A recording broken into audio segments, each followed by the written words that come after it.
Lewis, you're on. Hello, Lewis. Hey there. Good morning. How are you, sir? So every day joyous, more joyous than the one before, as we could not find more ways to abuse ourselves as a country. Boy, isn't that right? Oh, my God. I mean, really. And all you do is listen. And all you do, half the news about our country is us listening to us discuss what we think might happen as opposed to what is happening. And then all we do is work ourselves up into a frenzy and we get scared about literally nothing. And yet, no kidding. It doesn't matter in the end. It's like how terrifying it is if either schmuck is elected. Right. But we already knew that. Well, Lewis Black, we want to welcome you to the Rocker Morning Show. Meatball, Mark Frankhouse, we are so excited to have you in Kalamazoo at the State Theatre this Friday. I think it's going to be a good time, man. It will be, or I'll have disappointed people yet again, just like I did my parents. Oh no, I'm sure it'll be fine. Now, have you played Kalamazoo? It's going to be a lot of fun. Have you played Kalamazoo before? Yes, I have. Was it this is about the fourth time I've played Kalamazoo. And now, have they all been at the Kalamazoo State Theatre? I'm pretty sure they all have, but that's the main theater in town, and that's where I've been coming to. Yeah, it's a beautiful place. There's a lot of great shows there, and I mean, it's so crazy. They did like a public project to kind of refurbish it years ago, and it really, when you walk in, it is definitely, when you walk inside, not what you would expect in the middle of downtown Kalamazoo. Yeah, it's pretty remarkable throughout that. If you can put folks on a bus, all the people who go, oh, we really, boy, we're going to hell. Boy, our economy sucks. Have them walk into the 30 theaters or 40 that I've been through that were all built in the right, literally around the Depression, and are all stunning. Right. I mean, there are places I go, I know that your theater is beautiful, and there are a ton of others, and people don't really realize how amazing that is. Now, has Michigan always been a place that you've tried to hit on your touring in the past? Has Michigan treat you pretty well usually? Yeah, I mean, yes, they have treated me well. And Michigan is the first state that I went to with a friend of mine named John Bowman, who was touring Michigan for years. And way back, like 30 years ago, in order to see if I really wanted to tour, I went on tour with him through the state of Michigan. We went everywhere. So you literally cut your teeth on comedy in Michigan. Well, I mean, part of it, that was when I decided that I really wanted to pursue, do it, that's what I was going to be doing, and rather than writing plays, which, I mean, and I started doing that I started doing this when I was 40. I'm curious, is that maybe one of the reasons that you chose the Fillmore Detroit as the host of the Stark Raving Black special? Yeah, it was certainly one of the reasons I chose it. I've always loved playing Michigan, and Detroit was really was pivotal in a lot of ways. There's a guy named Mark Ridley who has a really great comedy club out there, and I'd worked out there for years at that club, and it's right outside of Detroit, and I kind of knew all the radio folks there, and it seemed like the place to do it, and it was another beautiful theater. Yeah, the Comedy Castle out there, it's still bringing in new talent every week as well. We're revisiting that Stark Raving Black special and kind of hitting on the recession at the time and what it had kind of done to the price of homes. And I'm going into my early 40s here, and it's kind of funny because a lot of people my age have pretty much given up hope on owning a home. Do you think there's anything we can do to fix the economy at this point? Do you think the central bank has just doomed us for another massive collapse in society sometime in the future? No, I don't see it as much here as I saw it with the housing thing, because I started talking about the housing thing a year and a half, 2 years, because I'm going around the country and I'm going, the price of homes were, people were buying homes and flipping them. That's never good. Yeah. And then they were, and they were talking about, a home that I'd seen the year before for $100,000 was now $500,000 because they put a gazebo in the back. Get a grip. And I think there's going to be a correction in terms of the housing market, and it'll take somebody intelligent to come along to kind of go, enough is enough. You can't pull this nonsense. Look, I mean, we live in a society that when unemployment goes down, the stock market goes down. How nuts is that? Right. That's just stupid. Okay? So, when I listen to people discuss the economy, it's like, shut up, okay? You know nothing about it. You didn't take an economy class. Most of the people in charge know nothing about it. It's dumb luck that we stumble into it, and there are a couple of people who know math. Well, I would imagine we're going to hear a lot of material, a lot of current material, because you stay current with your tours and stuff when you come through. And I happened to hear something the other day from some friends of mine in the radio business in Omaha. You probably know them. That is this going to be your last hoorah for you on the road? Are you retiring from touring soon? I'm retiring from touring, yeah. And I think it's about. I'll continue to do stuff. I'm not retiring.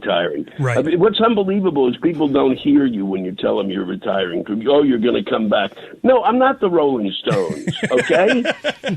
All right? I'm not doing it. I'm not doing that thing about, oh, boy, I was, like the Elton John thing. No, we're not. I'm done, and I'm going to do some things from time to time, pop-up things maybe, but I'm going to do I want to write. I want to, and I've done this for, I can't be doing 120 shows a year. Right.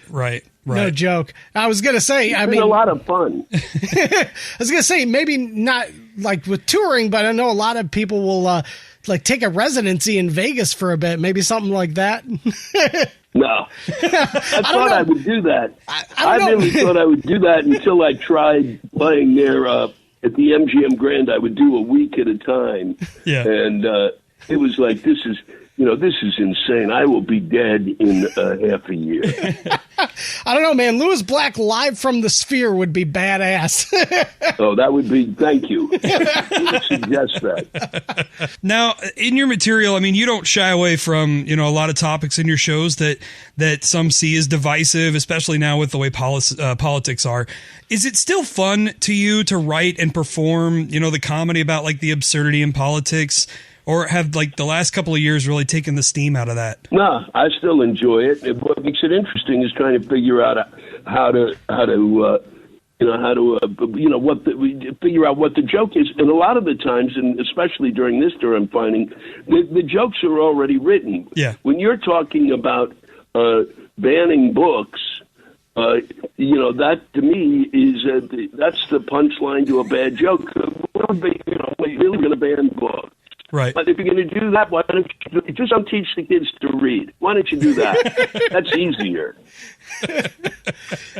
Now, have you seen an increase with maybe some people misbehaving in the audience or not adhering to the social norms during the show since the pandemic? Like, are people heckling or blurting things out, or are they more appreciative of the fact that we get to do things again? No, they're more appreciative. And a lot of the nonsense that went on before the pandemic, or as the pandemic was approaching, with people who were upset if I would say something about President Trump, it was unbelievable. Yeah. If he never, literally, in the 20 years that, or 30 some odd years, more than that even, that I'd been performing, nobody got upset if I talked, because I'd go from whoever you elected, that was going to be the schmuck I talked about.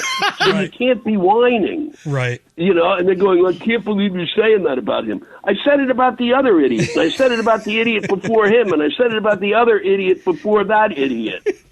So stop it. Now, when you do retire from the road, you've talked about some of the other things that you want to do. Is there maybe like a passion project that you've never been able to get to that you're going to try and do for yourself? Yeah, I'm going to try to be in the Masters, but that's not going to work out. I think I've got to take 40 strokes off my game, and so I don't think it's going to happen. No, I'm going to try to do. There's one project left that I'd like to do. I want to write some more. I want to write another book. I'd like to write another play, and I'd like to do a TV show based on parts of the country, cities that I've been to that I think people don't notice and are great cities. and go through the city and show them why they're great. That's awesome. That's really what I'd like to do next. When you say cities like that, are you talking like, stuff that literally people have never heard of? Like they're some little town in Idaho maybe that you had to stop in? Oh, no. It's mostly places they've heard of, but they thought, like I would say, like Huntsville, Alabama. Okay. People go, oh, it's Alabama. I go, no, it's Huntsville. Just go there. It's really, it's unbelievable. That's they had cool. all these rocket scientists living there, and a lot of what they're doing is making beer, some of them. And so the beer is phenomenal. You got a rocket scientist making beer. You may want to go visit that city.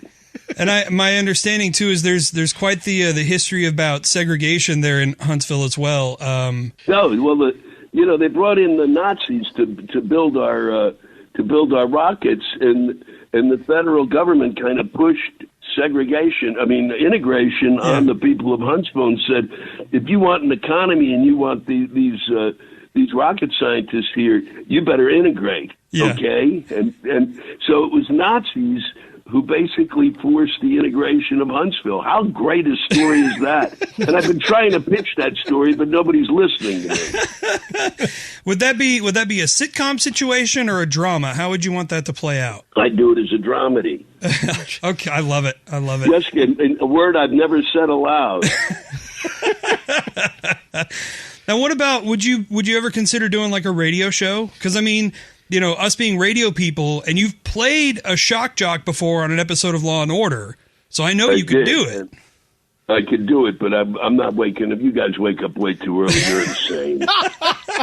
We'll put you on an afternoon shift or something. Yeah, no, I'd have to be on probably about 7 o'clock in the evening after a nap. That's perfect, man. I think you could move. We're hiring here in Kalamazoo. You could easily come up here. We'll set you up, man. It'll be great. Nice small town. All right, then it's certainly another option. Well, Lewis Black live at the Kalamazoo State Theatre this Friday, likely for the final time ever, possibly. Tickets are on sale now at KazooState.com and LewisBlack.com. Lewis, it's been a pleasure to talk to you, man. Thank you for the years of entertainment, and we look forward to seeing you on Friday. I really appreciate it. I'm looking forward to seeing you, and I've got some friends out there I'm looking forward to seeing, and I really appreciate the time you gave me. Thank you, man. If you get in early on Friday, I know you're not much of a morning person, but if you happen to be in time, you're more than welcome to come by the show that day too. I appreciate that, and you just may see me. I've come in, except I know your coffee sucks. Oh, no, we're going to make better. I learned my lesson from Todd and Tyler. I'm going to make better coffee for you. Trust me. You better. Okay, good. Thanks, guys. Thanks, Lewis.